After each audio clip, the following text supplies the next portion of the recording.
저희는 거의 대부분 이제 자기보고식 검사지를 잘 쓰지를 않습니다. 투사 검사는 더더욱 쓰지 않고요. 그럼 대부분 어떤 걸 쓰느냐?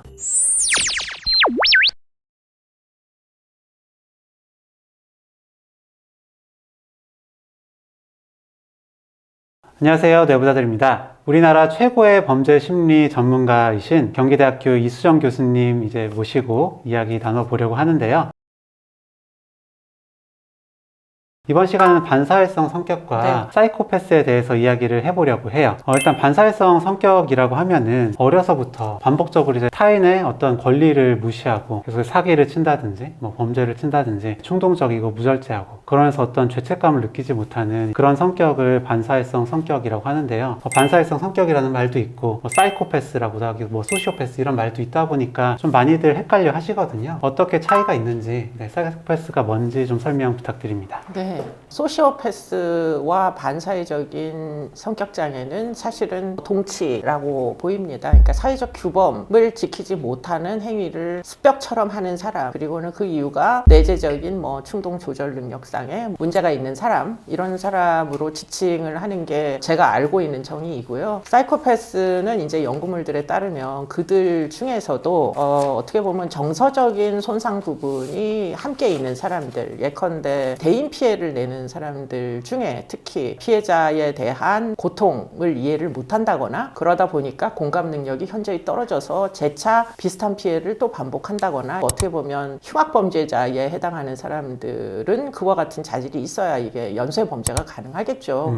그런 사람들은 외국의 연구에 따르면 교도소에 수감된 반사회적 인격장애 중에서 한 25%에서 30% 정도 비율로 자질적으로 저희가 잘 쓰는 용어 중에 careless, unemotional 이런 특징이라고들 많이 얘기하거든요. 그 얘기는 진짜 우리나라의 어휘 중에 딱 들어맞는 어휘가 있어요. 그게 바로 냉혈한입니다. 피가 차다 이런 얘기인데 물론 피가 찬지 제가 채우는 온도를 재보지 않아서 그건 모르겠는데 여하튼지 간에 냉혈한 같은 일을 계속해도 별로 마음에 이 꺼리낌이 없는 사람들, 이런 사람들이 교도소 안에는 틀림없이 있어요. 그렇기 때문에 이게 이제 어디서 유래한 어휘냐, 교도소 수감자들을 연구하는 심리학자들이 매우 선호했던 어휘로 알고 있어요.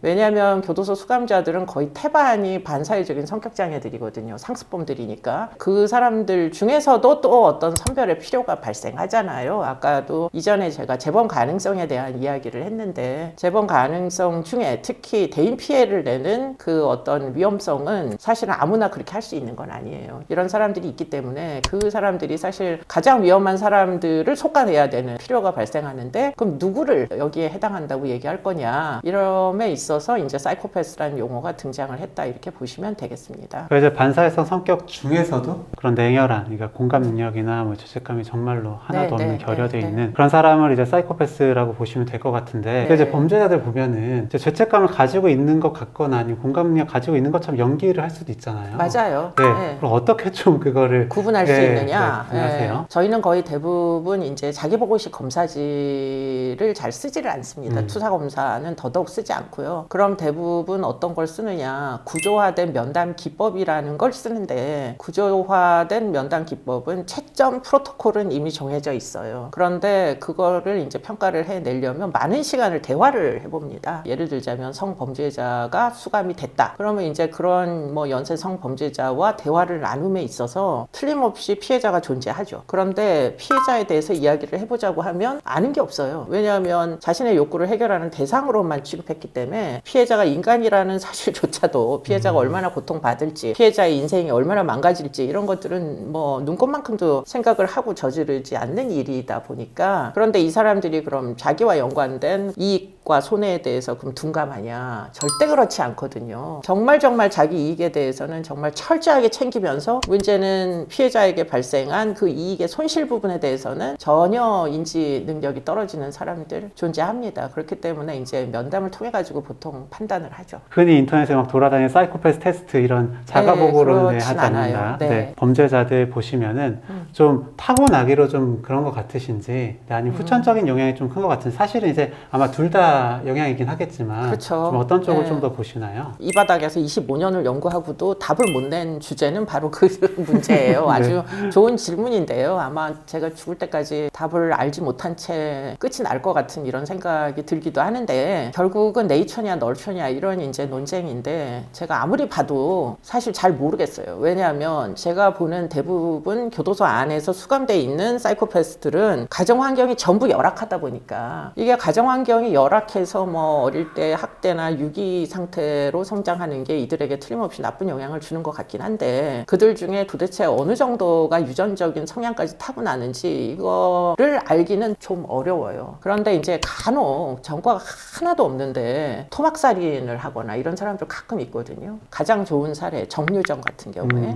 정유정은 단 한 번도 폭행 전과조차 없는 사람이에요. 그런데 어느 날 갑자기 지금 가해 선생님을 하나 물색을 해가지고 저지른 게 지금 묻지만 살인이잖아요. 도대체 어디서 그런 이제 원천이 유래되는지는 사실 유전적인 그 소양에 대한 설명을 빼고는 좀 이해하기가 어렵잖아요. 물론 뭐 좋은 가정에서 성장한 건 아니에요. 아버지가 2살 때 살인죄로 교도소에 수감되고 할아버지가 돌본 사람이에요. 그렇기 때문에 뭐 열악한 환경이긴 하나 폭행을 당하면서 성장한 건 아니어가지고, 그래서 후천적으로 잔인함이 습득됐다 이렇게 얘기하기는 좀 어려운 것 같아요. 답이 쉽게 나오지는 않는 것 같습니다. 이렇게 쭉 이제 그런 범죄자들을 보셨을 때 좀 어렸을 때는 주로 좀 어떤 모습인지, 과거 이런 모습이 있었다면 조금 조심하는 게 좋겠다, 이런 거 좀 말씀해 주실 만한 게 있을까요? 뭐 그게 생각보다 그렇게 쉽지가 않은 게 이제 문제인 것 같아요. 네. 근데 이제 뭐 예를 들어서 네, 뭐 네, 반사회성 네. 성격장애 진단을 할 때는 어렸을 때부터 그런 품행장애의 네, 맞아요. 어떤 모습이 네, 있어야 네, 되고, 네, 네. 뭐 예를 들어서 저는 이제 뭐 면담을 할 때 만약에 어렸을 때 그런 개나 고양이를 학대했다든지 네, 네, 그런 것들이 있으면 좀 중요하게 보긴 하거든요. 네, 좀 뭐 어떤 거를 좀 보시는지. 그런 경우들이 꽤 많이 있어요. 특히 이제 소년범들을 보면은 아이들이 어렸을 때부터 조발비행, 아주 어릴 때 하는 걸 조발비행이라고 해요. 초등학교 때부터 계속 사고 치고 10살이 되면 그때부터 소년보호처분을 받을 수 있거든요. 그러니까 뭐 이미 초등학교 때 소년보호처분, 뭐 수강명령 이런 것들을 받는 애들 보면 아주 뭐 어릴 때부터 여러 가지 주의력 결핍 장애나 경우에 따라서는 약간 이제 자폐 비슷하게 사회적인 인터랙션이 어려운 이런 친구들도 있고, 부모님은 근데 폭력으로 그걸 계속 대응을 하시고 훈계하고 체벌하시고 이러다 보니까 아이가 점점 더 포악해지고, 그런 경로는 틀림없이 존재하는데, 그럼에도 불구하고 아이들은 변화해요. 그게 이제 제 신념입니다. 소년법 형사처벌 연령 계속 낮추라는 비판이 있긴 하나, 제가 봤을 때 성인 범죄자에 비하여 이 소년 범죄자들을 보면 아직도 변화 가능성이 있거든요. 그렇기 때문에 무조건 엄벌주의를 아직은 미성년자들에게 가하는 건 저는 별로 그렇게 적당한 일이라고 생각지 아니하고, 좀 더 많은 노력을 통해 가지고 이 친구들을 다시는 범죄를 저지르지 않게 만드는 게, 그게 우리의 안전을 위해서 현저한 도움이 될 거다, 저는 이렇게 생각을 해요. 그래서 이제 이번에 법무부에서 뭐를 했느냐면, 우리나라에는 소년교도소가 딱 한 군데 있어요. 김천 소년교도소 한 군데만 있어요. 만 14살 이상이 돼가지고 형사범이 되면은 교도소를 갈 수 있어요. 그게 김천에 있는 소년교도소인데, 소년교도소에 있는 아이들을 생각을 해보면 나이가 14살부터 경우에 따라서는 20대 초반까지 있거든요. 그럼 14살짜리 어린애들부터 20대 초반이면 어른이잖아요. 그런 사람들이 뒤죽박죽 섞여 있어요. 그 안에서 무슨 일이 일어날지는 우리가 예상해 볼 수 있잖아요. 그런 것들을 악성 감염이라고 해요. 교도소 안에서 더 심각한 범죄자가 돼서 결국에는 끔찍한 흉악범으로 사회에 방출되지 않도록 하기 위해서 이 어린 연령대의 아이들만 따로 띄어다가 남부 교도소에다가 아이들 세팅을 따로 만들었어요. 만델라 학교라는 걸 만들었어요. 만델라 학교에서는 교육을 시킵니다. 아이들에게 상담도 시키고, 소년원처럼 아이들을 검정고시도 보게 하고 대학도 보내고 어떻게 해서든 갱생을 시켜보려는 노력을 해요. 이제 저희도 이제 반사회성 성격 장애 진단을 하는데, 네. 각자의 영역에서 보통 범죄가 딱 일어났을 때 많은 사람들이 궁금해하는 게 이 사람이 사이코패스냐 아니냐잖아요. 그래서 사실 그런 것도 질문 되게 많이 받으실 거라고 생각을 하는데, 각자 영역에서 이 사이코패스인지 반사회성 성격인지를 진단을 하는 이유가 좀 좀 어떻게 되시나요? 저희가 일하는 필드에서는 반사회적인 성격 장애라는 진단이 크게 유용하지가 않아요. 뭐 이런 거죠. 한국 사람들은 동양인이야 이렇게 얘기하는 거죠. 예. 왜냐하면 거의 대부분 다 반사회적인 성격 장애의 진단 기준인 반사회적인 행위를 계속 해가지고 결국은 사법기관에 오는 거기 때문에 맞습니다. 네. 그 진단 기준 가지고는 사실 많은 걸 설명할 수가 없기 때문에 그래서 아까도 이야기한 대로 그 25%에서 30%에 해당하느냐 거기에 해당하면 그것으로 인해 가지고 우리가 대응을 해야 되는 방식이 달라져야 돼요. 왜냐하면 수사의 과정은 거의 피고인의 진술에 의해서도 충분히 영향을 받거든요. 그렇기 때문에 피고인의 진술에 대하여 우리가 더 이상 무게 중심을 두면 안 되겠구나 이런 판단을 하는 데 있어서도 사이코패스라는 어떤 판단이 내리면 그 다음에 대응해야 되는 방식이 현저히 달라지겠죠.